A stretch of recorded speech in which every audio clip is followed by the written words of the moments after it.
Well, good morning. Welcome to another Cath's Catch-Up Corner, and today we've got Peter McDonald joining us down on a lovely day. Thank you very much for your time today, Peter. Oh, it's my pleasure, Cath. And we wanted to find out just a little bit about your membership of the Hobson's Bay Yacht Club. Okay, it's a long story. I originally joined Hobson's Bay Yacht Club in 1960. Wow. That's why I said it's a long story. And that was after being a member of the Williamstown Sailing Club, as a matter of fact.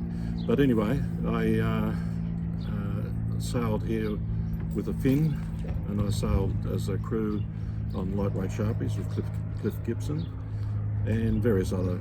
I wasn't really into keel boats; they were a bit slow in those days, and a bit boring for a young fella. Yeah. So it was all dinghies, cadets, and moths, and plain mortlock sailing canoes that we had here, Flying Dutchman. Yep. And then in 1970 or 69, 70, I resigned. Yes. Because I decided that catamarans were more exciting. Oh, okay. Gave them a go. Yes, so I joined Frankston Yacht Club, and we sailed, my wife and I sailed a B-class catamaran, a Quest B, Charlie Cunningham design, which was fantastic. Then the Olympics were getting into gear as far as training. Not that I was aspiring for that, but I decided to buy a Tornado and sail at Sorrento Yacht Club, because that's where all the Olympic boys were. And I thought, if you're going to sharpen your sailing skills, Good. do it Yep. with, Go with the best. yeah. So we came last in most of the races, of course. And some people said, oh, well, you're only 2 minutes behind, but you've got to realise a Tornado goes a long way in 2 minutes Yes. at 22 knots. So that was fantastic. And then I had the opportunity to buy my uncle's yacht, Pastime 2, which was for sale in Geelong. Very bad repair. I still paid too much for it, but that doesn't matter now. And so I came across to the club and joined again, which would have been 1978. Fortunately, I resigned financially, Yes. so I didn't have to, And then the boat was finally accepted by the club, and sailed Pastime for a couple of seasons. Yeah. But it was only held together by paint and reputation. So I decided to do a full restoration. So I took it home on its cradle. I had my own cradle, Yep. and took it home to Park Crescent in Williamstown. Worked on it, complete restoration. Brought it back here, relaunched it in 1982, which was exactly 30 years after its initial launching here in 1952. Oh, wow. Yeah, so it's a long association. Yes. And then we sailed that continuously all that time until 7 years ago I bought another boat, because we were finding it a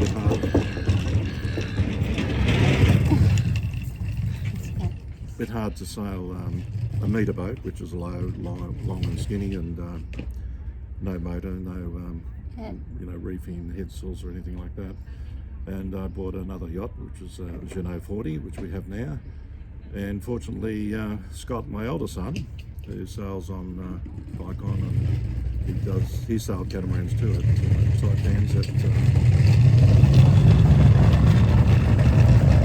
that's just a dinghy going past with its roller wheels. Yeah. We organised that to make it look realistic. Yes. So he's taken over that, and he's sailing that, and he's been enjoying that with his wife Helena. Oh, great. So it's all in the That's family. it in a nutshell. Yeah, so the boat's So he's part a of- member too. Oh yes, Yes. long time member. Yeah, great. Yeah. Oh, that's lovely. Yeah, so hopefully this is the third generation of Pastime in the club. Yeah. And hope it will continue. Maybe my grandson will right. take it over one day. Yeah. Maybe you will. Yeah. Yeah. I'm sure. On a beautiful day like this, it looks very inviting. Just to forget all your troubles. Hey. It's As always you were good down saying. here. Yes. Even if it's raining, you just stand under the shelter there, and That's right. it doesn't matter. And have you got a special story you'd like to share with us today, Peter? It's about the club. Oh, just about your, Well, something that you would. The only thing I'd like to mention is Yeah. obviously I was here in the early days. The clubhouse was brand new. Yes. I think that was built in 50, after the fire, it was 51, so it was built in 58. So it was a new building, and that was built by volunteers, Yes. 90%. There weren't contractors. No, Most, that's how a lot of the clubhouses were built. Henry Blake Footy and all those, people. yep. And that, I think, has set the spirit for the rest of the history of, it's in the DNA of Hobson's Bay Yacht Club as a volunteering. You only have to come to a working bee, Yes. and there's 120 people here.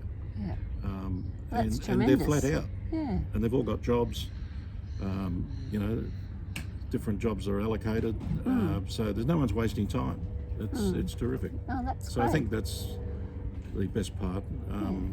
And obviously the club was the first to have ladies skippers too, which Oh, I wow. think was great. Oh, well, that's awesome. It is, isn't it? Yes. And it's still going. Yeah. It is terrific. Well, thank you very much for joining us It's a today. I pleasure, think Cath. people will enjoy that little potted history you've just given us there, and also look out for the boat called Pastime And Avanti. and Avanti. And well, Avanti means go, doesn't it? Yeah, that's right.